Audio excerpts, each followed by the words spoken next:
안녕하세요, 장성철입니다. 지금 로마서를 읽고 있는데 오늘은 이제 로마서 이제 마무리 되겠네요. 로마서가 저는 교리를 위한 책이라고 저는 생각지 않습니다. 그러니까 로마서를 해석하기 위해서 여러 정말 위대한 신학자들, 우리가 알고 있는 칼빈, 또 웨슬리, 또 칼바르트, 이런 신학자들이 많이 연구를 했거든요. 그러니까 사도 바울이 처음에 편지를 썼을 때, 이 로마서를 썼을 때 로마서가 과연 앞으로 이제 칼빈이 나와서 이제 편지를 쓸 거니까, 이제 칼빈이 잘 해석해 줄 거니까 이제 너네 잘 알아들어 라고 하면서 그 의도를 가지고, 신학적인 목적을 가지고 썼을까? 저는 그렇게 생각하지 않습니다. 그럼 사도 바울이 왜 로마서를 썼을까요? 왜 로마에 편지를 보냈을까요? 자기가 가보지도 않은 교회, 단지 이런 정치적인 상황, 또 이제 교회의 상황 때문에 이제 그 이야기를 듣고 왜 로마서를 쓰게 됐을까요? 그러니까 제가 이제 사도행전을 여러분들 정리하면서, 전도행을 정리하면서 왜 사도 바울이 이제 그 로마 교회에 편지를 보냈는지를 제가 말씀을 드렸습니다. 그러니까 로마 교회가 유대인이 추방되면서, 글라우디오 때 추방이 되면서, 그때 이제 고린도 지역에서 사도 바울이 브리스가와 아굴라를 만나게 되죠.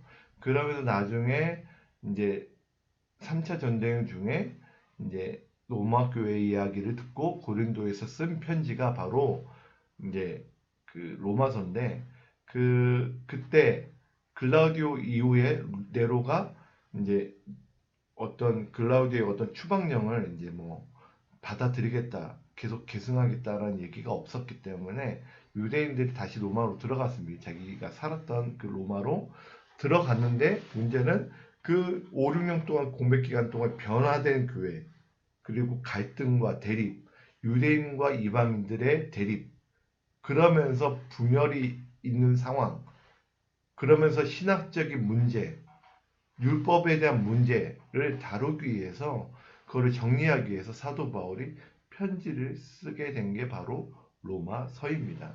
그래서 그 대표적인 특징이 뭐냐면, 로마서 1장 16절에 17절에 보면 이런 말씀을 하고 있네요.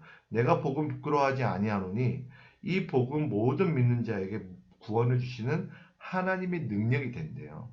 먼저는 유대인, 그리고 헬라인이래요. 그러니까 유대인과 헬라인, 그리고 복음에는 하나님의 한 의가 나타난대요. 믿음으로 믿음에 이르게 하나니, 하박국 말씀을 인용하면서 오직 의인은 믿음으로 말미암아 살리라라고 이야기를 합니다. 그래서 그 1장부터 11장까지는 과연 율법이 무엇인가, 복음이 무엇인가, 그럼 예수 그리스도는 어떠한 분인가를 나타낸 장이 바로 1장부터 11장까지의 교리 부분이고요. 복음에 대한 부분이고, 그런 다음에 12장부터는 어떻게 삶을 살아낼 것인가, 그러니까 그 삶에 대해서 영적 제사가 무엇인가, 너희는 이 세대를 본받지 말고 삶으로 드리는 제사를 이야기하면서 형제들과 하나되고 화합되는 부분을 이야기하고 있습니다. 그러면서 로마서에 보면은, 로마서 15장에 보면은 로마 교회를 통해서 서바나가 요즘으로 따지면은 스페인이거든요. 스페인으로 가기를 원하는 그 내용이 담겨 있습니다. 로마서 15장 22절에서 24절 보면요. 그러므로 또한 내가 너희에게 가려 하던 것이 여러 번 막혔대요.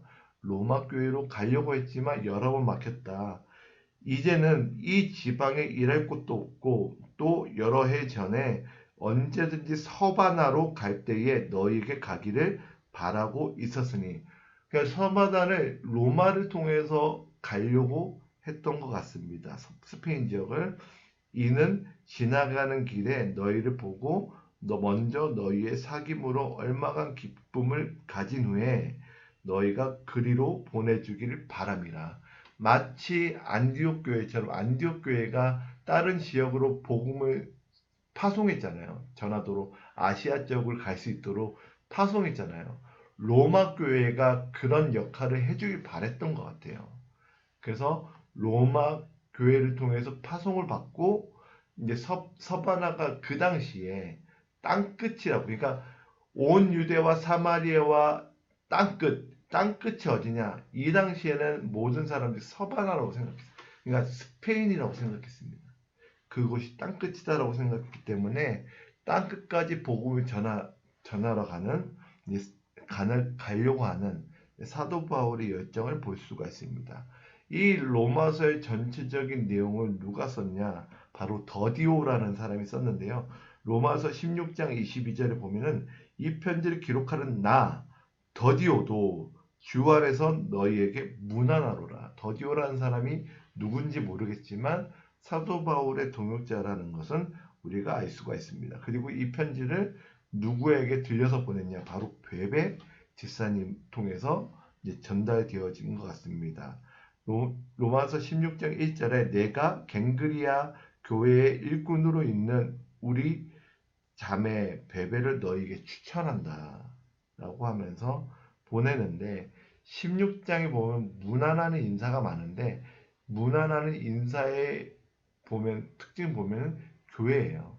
그러니까 대표적인 인물과 그 외의 사람들, 대표적인 인물과 그 외의 사람들인데 어떤 교회는 유대인만 있는 교회가 있고 어떤 교회는 어떤 종들 정말 그 당시에 하인 역할을 했던 종들끼리 예배를 드리는 계급사였으니까 그리고 또 이방인만 드렸던 헬라인만 드렸던 교회들 나눠져 있는데 뭐 7교회다 10교회다라는 여러 가지 이야기 있지만 5교회로 추격을 하면요 3절부터 5절까지는 브리스길라와 아굴라 가정교회 14절에는 아순 그리도와 블레곤과 허메와 바드로바와 허마와 저희와 함께 있는 형제들 두 번째 교회고요. 세 번째는 빌롤로고와 율리아와 네레오와 그 자매와 울름바와 저희와 함께 있는 모든 성도 바로 15절에 나와 있습니다.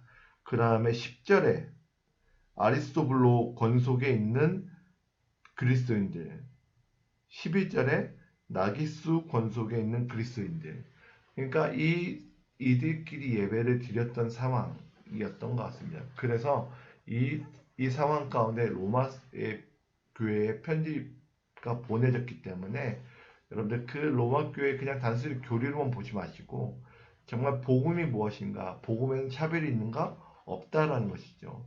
정말 복음을 드렸을 때에 우리는 어떠한 자세로 어떠한 복음을 믿어야 되는가, 과연 율법이 무엇이고 율법은 과연 복음과 상관이 없나? 그럼 복음은 무엇이고 또 법에 대한 개념 모든 정말 핵심들이 담겨 있는 책이 바로 로마서라는 거. 그래서 로마서 읽을 때 여러분 꼭 이 마음 또 사도 바울이 처음에 로마 교회에 전달을 했을 때 그 심정을 가지고 여러분이 꼭 읽었으면 좋겠습니다. 감사합니다. 오늘까지 여러분 바타 5분이 마무리가 되는데요. 정말 이 바타 5분 아쉽지만 그럼에도 좀 사역자들이 좀 사역이 많기 때문에 혹시나 또 개인적으로 질문하실 것이 있으면 사역자들한테 편하게 질문하시면 되겠습니다. 진심으로 감사드리고 축복합니다. 감사합니다.